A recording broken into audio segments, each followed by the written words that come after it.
Bonjour tout le monde. Il me fait plaisir de vous adresser la parole cet après-midi dans le cadre de l'envoi de notre infolettre hebdomadaire au Conseil régional FTQ Montréal Métropolitain. Et puis, je voudrais vous parler de deux sujets brièvement. Tout d'abord, mon entrevue catastrophique à Dutrisac hier midi et le concept de démocratie syndicale.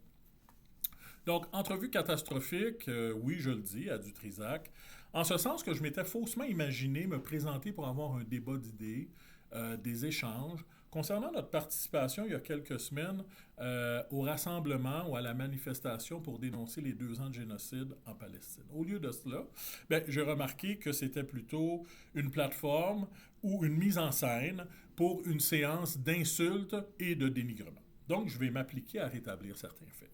Le premier est le suivant. Le Conseil régional, de tout temps, déplore la mort des civils, et ce, quelle que soit leur nationalité. Il n'y a pas de célébration ou de victoire lorsque des femmes, des enfants, des civils sont pris pour cible et assassinés froidement. Le 4 octobre dernier, j'étais donc présent aux côtés de la jeunesse palestinienne et de 15 000 personnes à Montréal pour dénoncer 729 jours de massacres et d'exactions. Et soyez rassurés, il n'y a aucune honte ni malaise de ma part ou du Conseil régional d'avoir participé à cette manifestation. Dénoncer un génocide ne fait pas de nous des militants pro-Hamas. Cette rhétorique, elle est fallacieuse, elle est mensongère, elle est malicieuse et trompeuse et nous la réfutons formellement. C'est important de rappeler que notre conseil régional, FTQ Montréal Métropolitain, défend de tout temps des valeurs de paix, de solidarité, de justice sociale entre les peuples.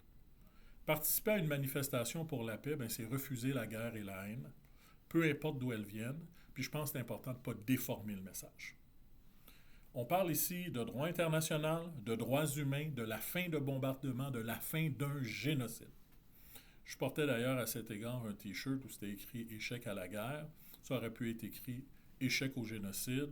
Et j'étais aussi très fier de porter un kéfier agrémenté d'un drapeau palestinien.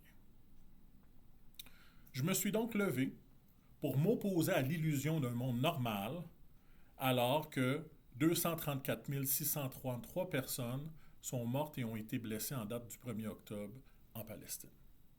Le monde syndical dans son ensemble, il doit adopter une posture forte en priorisant la dignité humaine au-delà de toute autre considération. Notre appui à l'autodétermination du peuple palestinien, il résulte de débats, d'échanges, de résolutions qui ont été dûment adoptés lors de nos instances. Et quand on parle de génocide, là, ce n'est pas une invention, là. Les gens qui s'occupent de ces questions le disent. La commission d'enquête indépendante de l'ONU, 37 rapporteurs de l'ONU, Amnesty International, la rapporteuse spéciale sur les droits humains des territoires occupés palestiniens, Mme Francesca Albanese, Human Rights Watch, toutes ces instances nous parlent de génocide. Et en terminant sur ce premier point, je veux rassurer mes détracteurs. Depuis maintenant plus de 5 décennies, je parle et je comprends quand même très bien le français. Je résiste cependant assez fermement à ceux et celles qui tentent de m'amener dans un entonnoir idéologique et de me faire dire des choses qui ne transmettent pas ma pensée réelle. Maintenant, quelques minutes pour parler de démocratie syndicale. Notre démocratie syndicale, c'est une démocratie représentative, c'est-à-dire qu'il y a des membres délégués qui représentent leur groupe. Et ces personnes-là, ont la responsabilité, en fait, d'emmener les priorités et les préoccupations des membres qu'ils représentent et de discuter lors des instances syndicales, par résolution, par mandat, des priorités à mettre de l'avant. La rhétorique de la CAQ, c'est de nous dire, et de certains médias, c'est de nous dire que tous ces représentantes sont illégitimes. D'où la question du jour. Avez-vous consulté vos membres? Ne soyez pas dupes, les amis. Ce qui est souhaité par ces groupes, c'est qu'à chaque prise de décision politique, les groupes syndicaux procèdent à des référendums. Et moi, je m'interroge la faisabilité d'un tel processus, considérant les délais qui sont imputables par rapport à la grosseur de certaines instances syndicales. Et en clair, de manière détournée, ce qu'on est en train de nous dire, c'est arrêtez de vous mêler de toute activité politique. Cessez d'être des contre-pouvoirs dans notre société en général. Je vous pose donc la question, à qui ça profite cette posture-là? Qui en profite? Donc, est-ce que ce sont les membres qu'on représente? La question est posée. Démocratie représentative, c'est un peu ironique de voir que l'ensemble des partis politiques fonctionnent comme ça dans leur congrès. Ils ont des membres délégués qui représentent des comtés. Est-ce que ça veut dire que toutes ces personnes sont aussi illégitimes? Au Conseil de Montréal, on a plusieurs centaines de membres délégués qui représentent nos syndicats affiliés.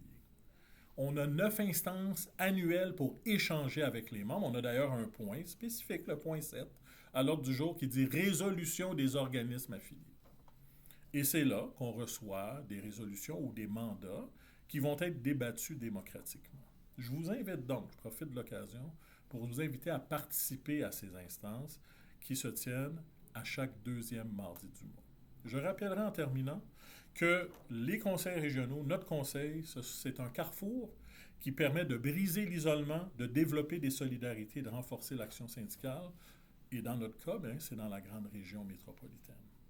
Le conseil, il a comme déclaration de principe et mandat de s'assurer que les travailleurs et travailleuses participent à la vie politique dans les régions où il ou elle habite et que nous sommes partie prenante des décisions qui nous touchent. Vous êtes donc invités en novembre à venir nous rencontrer lors de notre prochaine Assemblée générale. Solidairement, bonne journée.